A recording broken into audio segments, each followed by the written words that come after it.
오늘 우리에게 주시는 하나님의 말씀은 신약성경 고린도전서 12장입니다. 고린도전서 12장 12절 13절 말씀을 함께 보시겠습니다. 제가 읽겠습니다.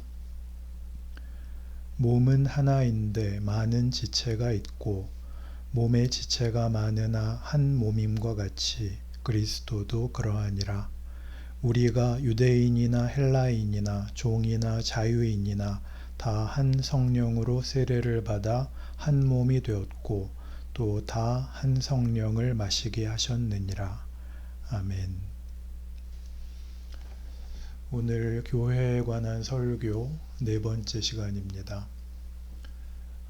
구약시대에 주로 이스라엘에게만 국한되었던 선민의 지위와 특권이 신약시대에 와서는 교회를 통해 모든 민족에게 허락되었다고 성경은 가르칩니다. 그렇다면 이렇게 당신의 백성을 교회로 모으셔서 하나님이 이루고자 하시는 바가 무엇인지 오늘 생각해 보려고 합니다. 먼저 구약 신명기 23장을 보시겠습니다. 구약 신명기 23장 3절입니다.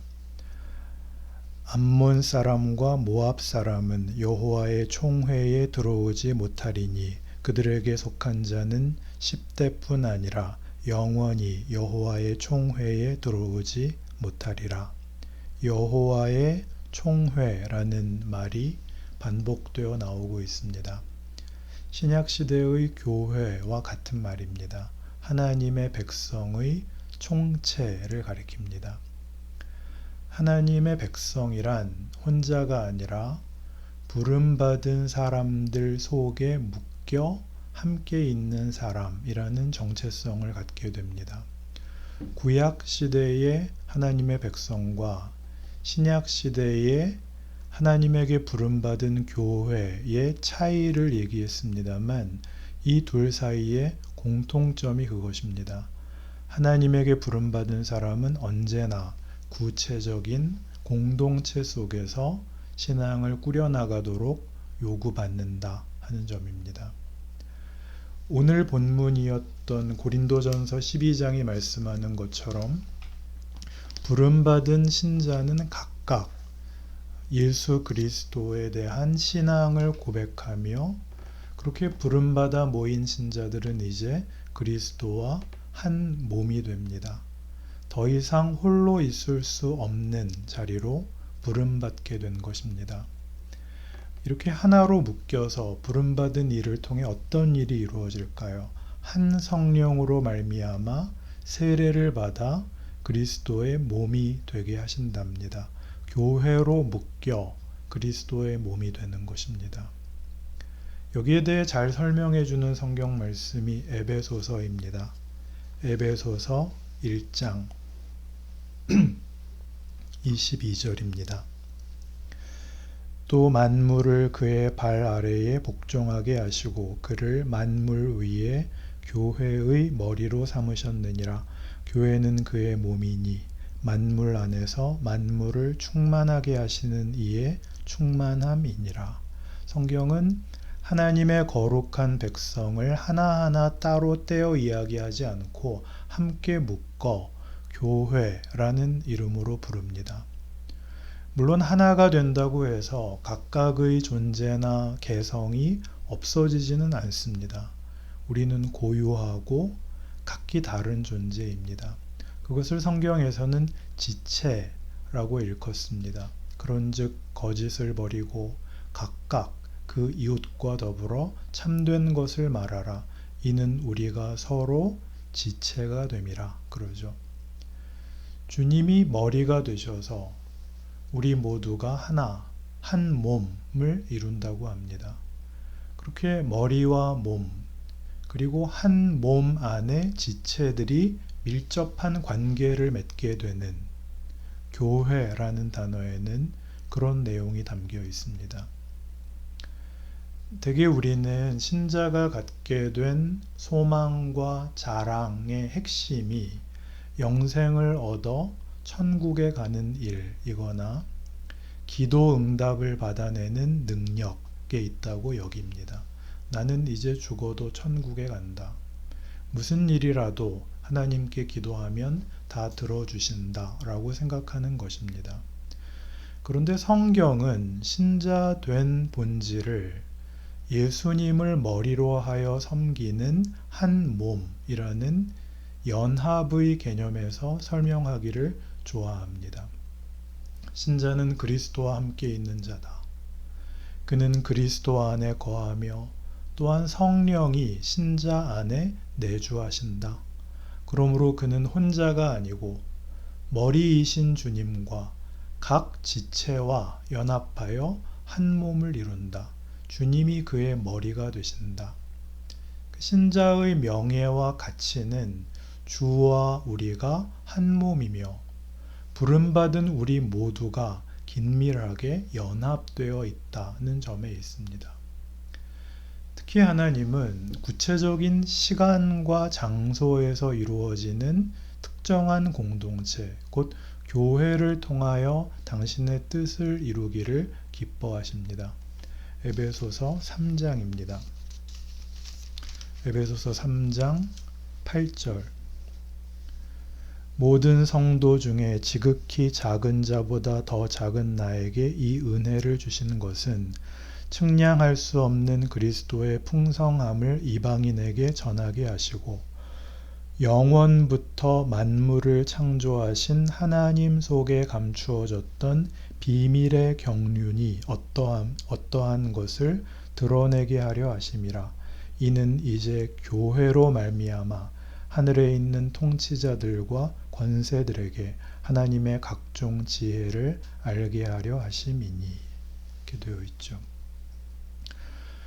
만물을 창조하신 하나님 속에 영원부터 감추어졌던 비밀의 경륜을 교회를 통해 나타내겠다라고 말씀하고 있습니다. 하나님이 갖고 계신 뜻 중에서 가장 귀하고 깊고 놀라운 것을 교회를 통해 나타내신다고 합니다. 특정한 신자 한 명이 아니라 함께 모인 공동체를 통해서 이 일을 하십니다. 여기서 우리는 하나님이 이루고자 하시는 궁극적 뜻이 개인을 통해서가 아니라 사람과 사람 사이에 벌어지는 일, 곧 관계 속에서 펼쳐진다 하는 사실을 알게 됩니다. 우리는 좋은 신앙이라는 말을 들으면 지극한 정성, 진심 같은 단어를 떠올립니다. 순교를 각오하고 풀무불에 들어가고 자기 소유 전부를 기꺼이 내어놓는 이런 식으로 신앙의 지고한 모습을 그립니다. 그러나 뜻밖에도 성경은 신앙의 가장 궁극적인 목적이 관계 속에서 펼쳐진다고 말합니다. 그러니 우리는 만나야 됩니다. 서로 관계를 맺어야 됩니다. 그리고 아무리 옳은 일이라 할지라도 그것으로 상대방을 실족하게 한다면 그만두어야 합니다. 이런 관점에서 성경은 신자에게 덕을 세우며 절제하라고 권면합니다. 나는 무엇이든지 먹을 신앙의 자유가 있지만 만일 우상에게 제물로 바쳐졌던 고기를 내가 먹는 일로 형제를 실족하게 한다면 나는 영원히 고기를 먹지 않겠다 라고 했던 사도 바울의 다짐도 이런 차원에서 이해할 수 있습니다. 이걸 보면 우리가 생각하는 신앙의 본질과 성경의 요구 사이에는 큰 차이가 있는 것 같습니다. 성경이 요구하는 최고의 덕목은 사랑입니다. 마태복음 22장은 하나님의 부르심을 받은 그분의 백성이 하나님의 백성다운 그 정체성을 드러내는 최고 덕목이 바로 사랑이라고 말합니다. 마태복음 22장 37절입니다. 예수께서 이르시되 내 마음을 다하고 목숨을 다하고 뜻을 다하여 주 너의 하나님을 사랑하라 하셨으니 이것이 크고 첫째 되는 계명이요 둘째도 그와 같으니 내 이웃을 내 자신같이 사랑하라 하셨으니 이 두 계명이 온 율법과 선지자의 강령이니라. 제일 중요한 계명은 하나님을 사랑하는 것인데 이 사랑은 이웃에 대한 사랑을 통해 드러난답니다. 그것이 하나님이 요구하시는 사랑입니다. 사랑은 혼자 할 수 없습니다. 우리는 혼자 오랫동안 기도하고 혼자 성경을 많이 읽고 찬송을 내가 힘차게 불러서 마음에 불이 붙으면 하나님을 향한 사랑도 커질 것이라고 착각을 합니다. 그러나 성경은 그렇게 말하지 않습니다. 사람의 방언과 천사의 말을 할지라도 산을 옮길 만한 믿음과 자기 몸을 불사르게 내어줄 열정이 있더라도 사랑이 없으면 아무것도 아니라고 합니다. 사랑은 오래 참고 온유하며 성내지 않으며 남을 나보다 낮게 여기며 상대방을 정죄하지 않는 것입니다. 전부 관계 속에서 이루어지는 것입니다. 그렇게 이웃을 사랑하면 그 이웃 사랑 안에서 하나님을 향한 사랑이 자란답니다. 누가복음 말씀을 보시겠습니다. 누가복음 18장 18절 이하의 말씀입니다. 어떤 관리가 물어 이르되 선한 선생님이여 내가 무엇을 하여야 영생을 얻으리이까? 예수께서 이르시되 네가 어찌하여 나를 선하다 일컫느냐? 하나님 한 분 외에는 선한 이가 없느니라. 네가 계명을 안 하니 간음하지 말라, 살인하지 말라, 도둑질하지 말라, 거짓 증언하지 말라, 내 부모를 공경하라 하였느니라. 여짜오되 이것은 내가 어려서부터 다 지키었나이다. 예수께서 이 말을 들으시고 이르시되 내게 아직도 한 가지 부족한 것이 있으니 내게 있는 것을 다 팔아 가난한 자들에게 나눠주라. 그리하면 하늘에서 내게 보화가 있으리라. 그리고 와서 나를 따르라 하시니 그 사람이 큰 부자이므로 이 말씀을 듣고 심히 근심하더라. 어떤 관리가 예수께 나와 영생을 구하면서 자기는 어려서부터 모든 계명을 지켜왔노라고 말합니다. 그런데 주님이 가진 것을 다 팔아 가난한 자들에게 나눠주라고 그의 정곡을 찌르는 말씀을 하시자 그 관리는 뒤로 물러섭니다. 성경에는 그가 큰 부자이므로 즉 많은 재산이 그를 근심하게 했다라고 말씀합니다. 여러분 생각해 보세요. 그렇다면 어려서부터 모든 계명을 다 지켰다라고 한 이 관리는 실제로는 계명을 지킨 것일까요? 안 지킨 것일까요? 우리도 이 말씀을 우리 자신에게 진지하게 물어보아야 합니다.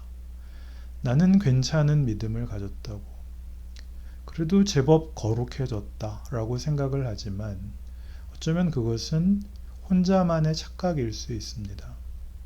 성경이 말하는 신자의 본분은 이웃과의 관계 속에서 타인을 향한 태도와 행위로 드러납니다.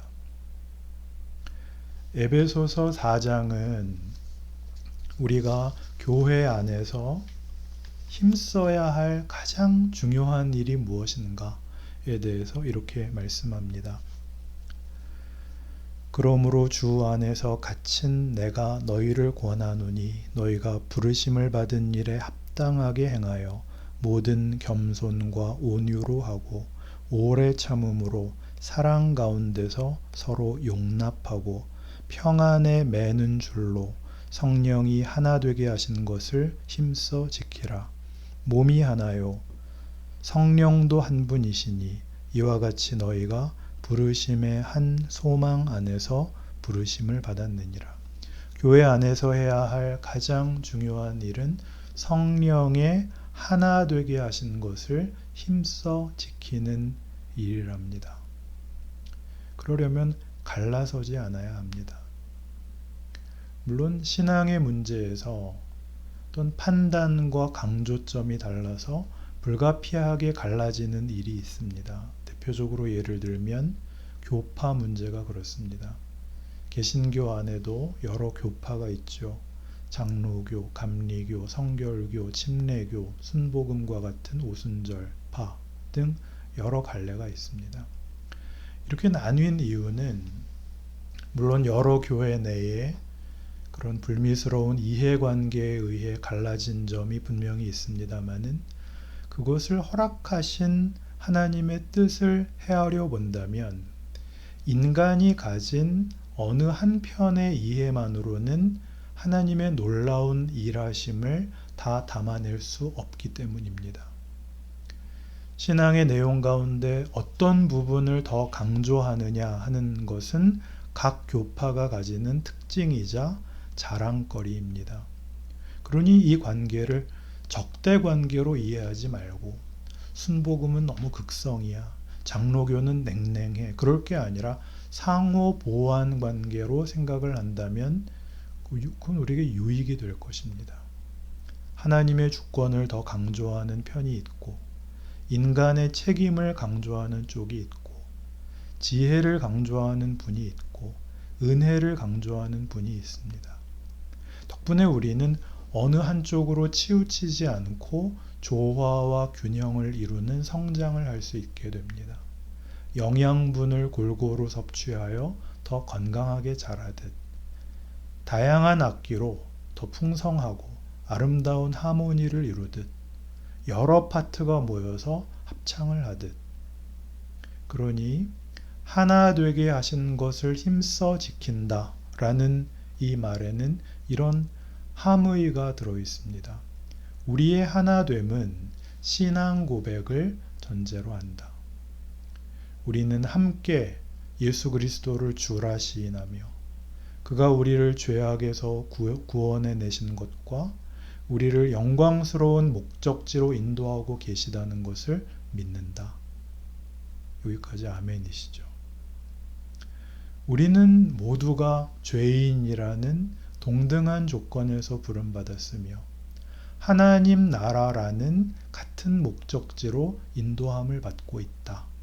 이렇게 한 몸으로 부르셨음을 기억하여 서로 용납해 준다와 같은 뜻이 담겨 있습니다. 이 과정에서 차이가 있을 수 있습니다. 이런 차이를 용납하는 것이 사랑의 시작입니다. 나와 다른 점이 보이거든 다른 교회를 경험하시거나 혹은 같은 교회 안에서도 이분은 신앙이 이쪽 방면을 더 중요하게 생각하시는구나. 그것도 필요하지. 그건 다른 것이지 틀린 건 아니지. 이렇게 용납하셔야 됩니다. 우리 모두가 부족한 자리에서 그리스도의 은혜로 이 자리까지 왔습니다. 이제 더불어 걸어가는 이 길에서 또 실족할 수도 있겠으나 주의 은혜와 성령의 역사가 우리를 목적지까지 이끌어 가고야 말 것이라는 믿음을 나누고 있다면 우리는 서로를 용납할 수 있습니다. 그렇게 용납하고 기다리며 하나됨을 지켜가심으로 우리를 한 교회로 부르신 신자의 본분을 다하시는 우리 하늘소망 믿음의 공동체 저와 여러분이 되시기를 바랍니다. 기도합시다. 하나님 아버지, 성령께서 우리를 교회로 부르시고 하나 되게 하시는 것을 힘써 지키는 우리 교회가 되게 하옵소서. 사랑을 실천하게 하옵소서. 그리하여 하나님이 우리에게 보여주시기 원하시는 비밀한 경륜을 드러내는 우리 하늘소망교회 믿음의 공동체가 되게 하여 주옵소서. 예수님 이름으로 기도드립니다. 아멘.